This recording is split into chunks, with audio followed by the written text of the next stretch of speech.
Hello, Dr. Vikki Petersen here. It's October, so I wanted to talk to you about breast cancer because it's Breast Cancer Awareness Month. This is my first time speaking about cancer. Actually, this year, 2016, I created a lecture on all different sorts of cancer for the first time this year, and now I'm doing this video on breast cancer because there's good news, and I wanted to be able to share that with you. Things you can actually do day in and day out in your life that will not only lessen your incidence of getting cancer, but even if you've already been diagnosed with cancer, really increase your life expectancy. So it is good news, and I wanted to share it with you. We'll start with some statistics, and those are that 1 in 8 women will be diagnosed with invasive breast cancer at some point during their lives, and 40,000 women lose their lives from the disease every year. So we have a lot of room for improvement.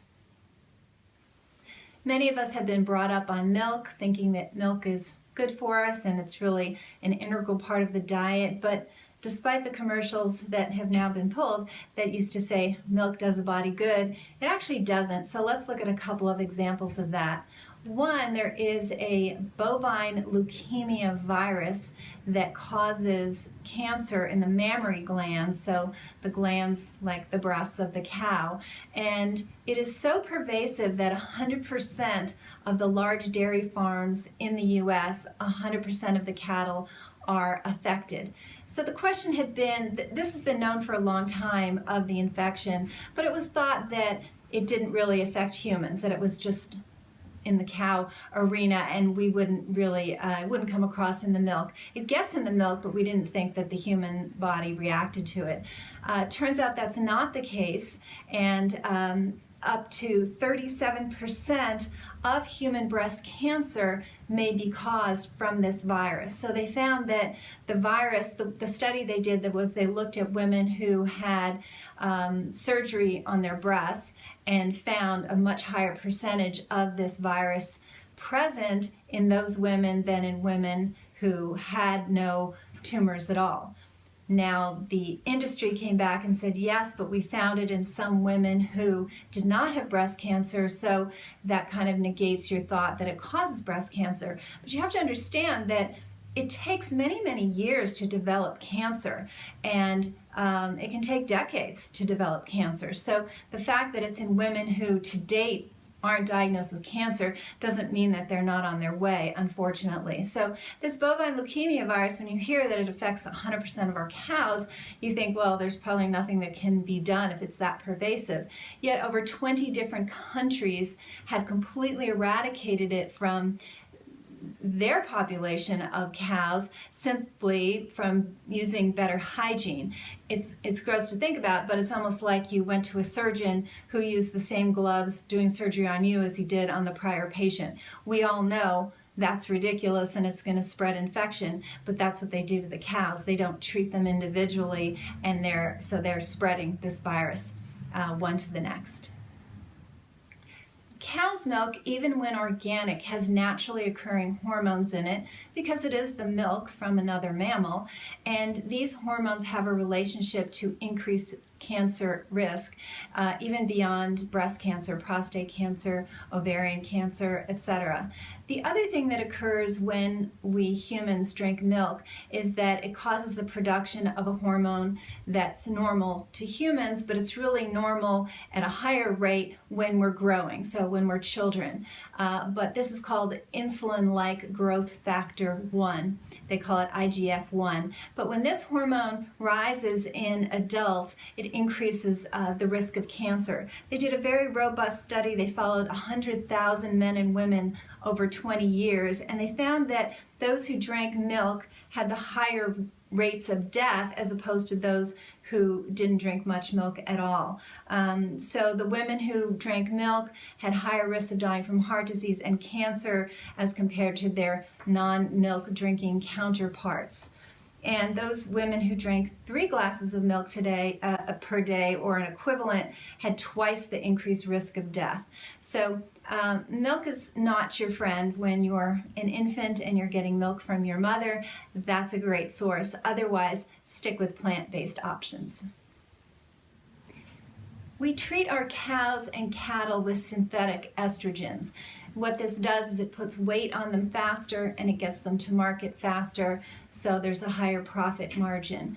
Other countries have banned the use of synthetic estrogens because of the link with cancer, specifically in young girls. It decreases when they go through puberty. The longer a woman has her periods, it's another risk for cancer in a woman. So we want to extend and not have our young girls go into puberty so young, and it's directly related to these types of synthetic estrogens. The one we use here in the US, one of the major ones is called Zeranol.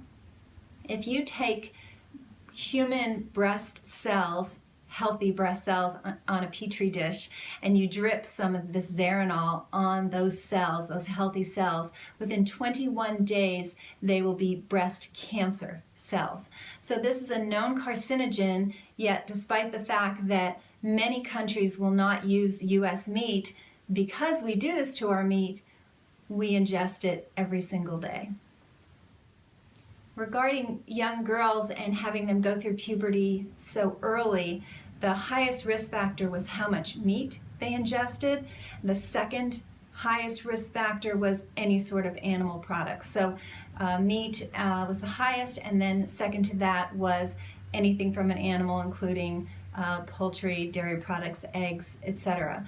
And the risk there is that circulating estrogen that a woman has in her body, the longer the amount of years she has it, the higher her risk of cancer. So we're starting to see a theme here, but there's good news to come. What if you've already been diagnosed with cancer? What can you do to increase your life expectancy? Actually, to decrease your risk of dying by half. That's pretty amazing. And two very simple factors are associated with that. One is walking 30 minutes a day, 6 days a week. And the second one is consuming 5 or more servings of fruits and vegetables every day. Just those two things were shown in a study to decrease your risk of dying by half.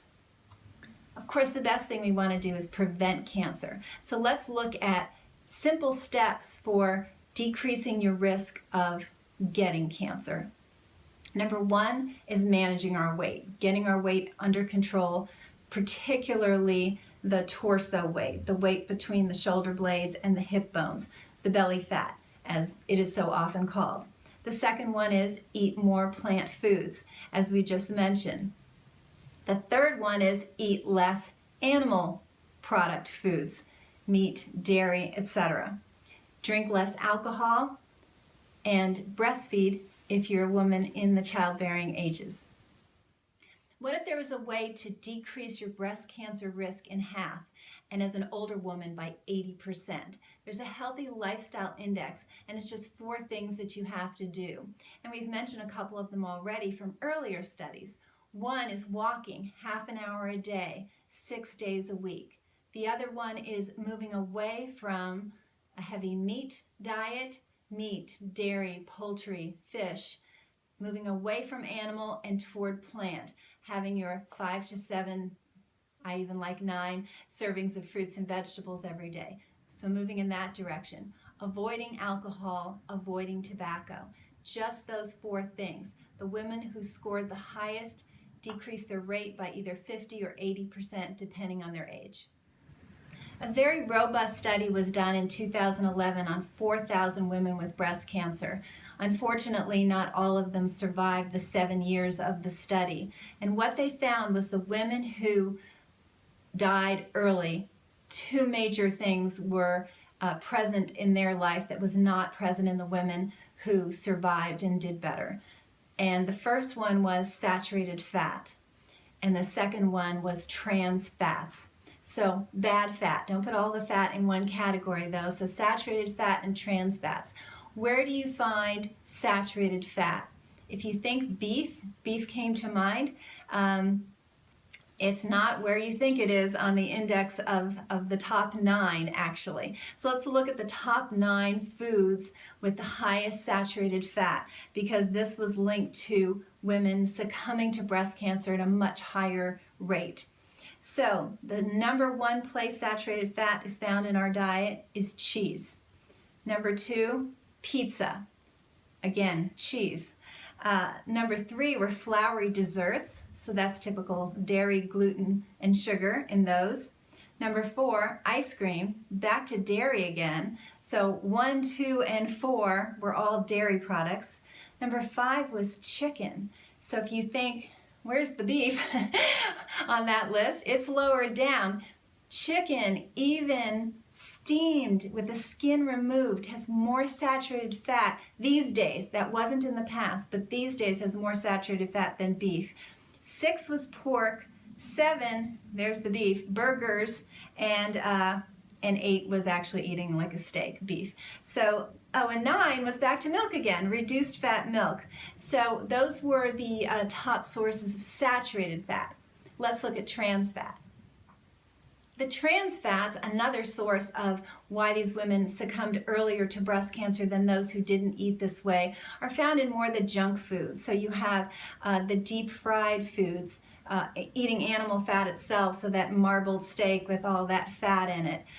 Dairy products are there, deep fried foods, as I mentioned, shortening, so found in the pre-prepared baked goods, frosting, cakes and cookies, non-dairy creamer, microwave popcorn. So these were some of the leaders in the trans fats. The good news that I promised is that not only can you make very simple lifestyle changes to decrease your risk of developing cancer, but even if you've been diagnosed with cancer, can really increase your life expectancy by doing some key things, moving in the directions we've mentioned and away from the directions we've mentioned. Specifically, a plant-based diet, high in fruits and vegetables, whole grains, not gluten if you're gluten sensitive, beans and legumes. This is the revolving theme that comes up over and over and over again in the research. And we know about phytonutrients. Phyto just stands for plant, but there's specific things in certain plant-based foods that I'm going to go over. And the first one is called dietary lignans, and lignans are something found very high in flax seeds, also found in cruciferous vegetables and sesame seeds. They're found in others, but those were sort of the top 3 winners. And amongst postmenopausal women, they did a study, and those whose diets had the highest lignans cut their mortality in half, despite the fact that they already had breast cancer. So dietary lignans are very important, and they're pretty easy to get in your diet. When it comes to cancer, you don't want to be friends. And cancer's best friend is sugar and animal protein. So when it comes to sugar, we really need to make strides to get refined sugar, high fructose corn syrup out of our diet. It's estimated that 40% of all the money we spend on chronic disease is sugar related due to diseases that are caused by sugar in the diet. And the price tag on that is $1 trillion each and every year. Sugar causes inflammation. We now know that chronic inflammation is the root cause of all degenerative disease, including cancer. So we want to avoid sugar because of its inflammatory tendencies. It not only causes cancer, but it has been found to increase the spread of cancer, which that's called metastasis, and that's really what takes over the human body and has people succumb. So sugar is not your friend. The top 5 anti-cancer foods are all in the category of plant-based. In the seed category, we have flax seeds and chia seeds. The nut category, we have organic walnuts, peanuts, and pecans. And yes, I did say peanuts. I know we consider them a bad nut. They're actually a legume, but they're in that category of being anti-cancer based on research. With vegetables, you have your organic, dark green leafy vegetables. Some of the best are the cruciferous family. In there is kale, broccoli, Brussels sprouts, arugula. You can look up what cruciferous vegetables are, but they are the highest anti-cancer property of all the vegetables. In the fruit category, berries and citrus are the highest for anti-cancer. And last but not least, your beans and legumes, especially organic black beans and garbanzo beans. Beans are an inexpensive food, yet they have some mighty properties associated with them. They're loaded in what's called phytates, that's PHY. And these phytates are not just in beans and legumes, they're heavily there. They're also in some nuts and whole grains and seeds. But what these phytates do is really fascinating. Cancer has to spread. So if you just have one or two cancer cells, it's not going to do anything. It has to spread, it has to invade healthy tissue. And there's an enzyme that allows cancer cells to invade and take over healthy tissue. Phytates actually cause that enzyme to be nullified and make the cancer unable to spread, which is amazing. And that's why you'll always hear the beans and legumes and the nuts and seeds in that anti-cancer property field, because that's what it does. It has that ability to negate cancer's ability to spread by destroying that enzyme. So this has been seen not just in breast cancer, but really across the board in a very wide variety of cancers, and the phytates have no side effects. You've probably heard of vitamin D for its anti-cancer properties. It's very, very important. They've done studies on women with breast cancer, and there's an average of about 17 nanograms per milliliter. Just remember the number 17, because when you do a test, that's really what's important. So the number is 17. We like to see healthy numbers at around 60, but the women who have these low numbers are definitely seen at a higher risk.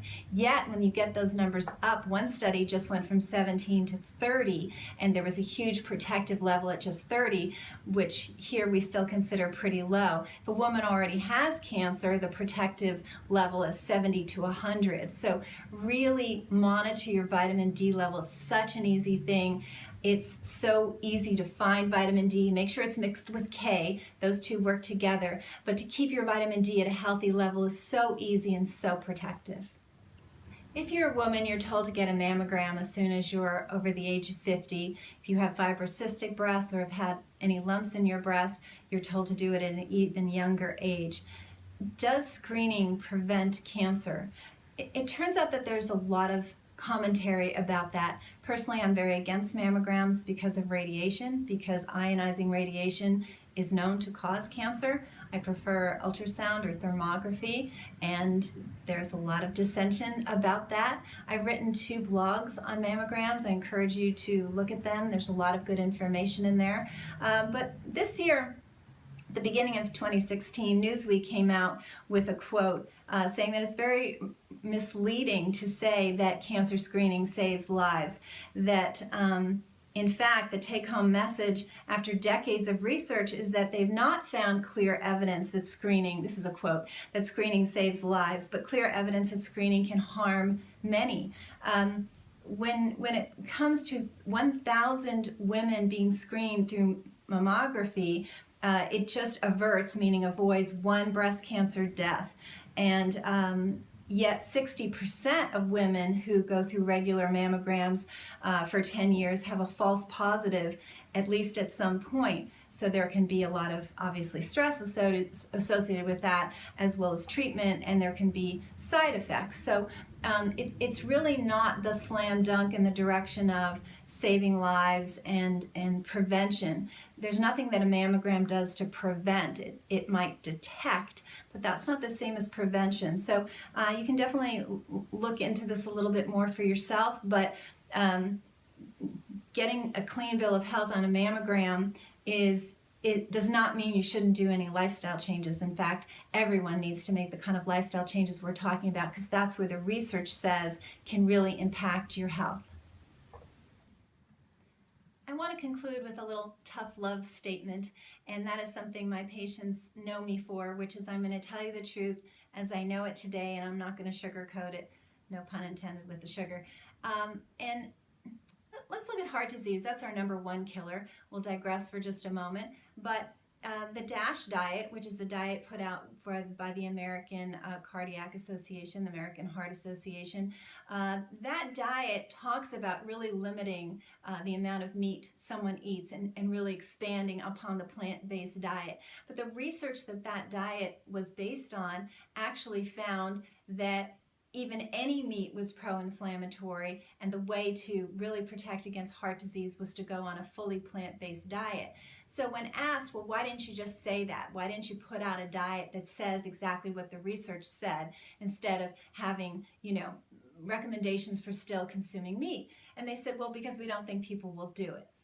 I think that should be up to you whether you do it or not. You should get the truth handed to you as we know it today, and then you make the decision of what you want to do. So what I wanted to present to you today was things I think are very exciting, some easy steps you can make for yourself, for your daughters, for your sisters, for your mom. And guess what? All this good advice is good for men as well, because cancer is not in a vacuum. Certainly breast cancer is not in a vacuum. And the same sort of dietary problems that are creating cancer are also leading to the other diseases like diabetes and heart disease that of course affect men and women alike. So I hope this was good information. Please take it to heart. Really consider changing your diet in these regards. And there's other things we can do if you want some help from us. We're more than happy to be here for you. We are a destination clinic. We see patients from across the country, around the world, and we use root cause medicine to really get to the underlying cause of why the body is malfunctioning. So until next time, I wish you very good health.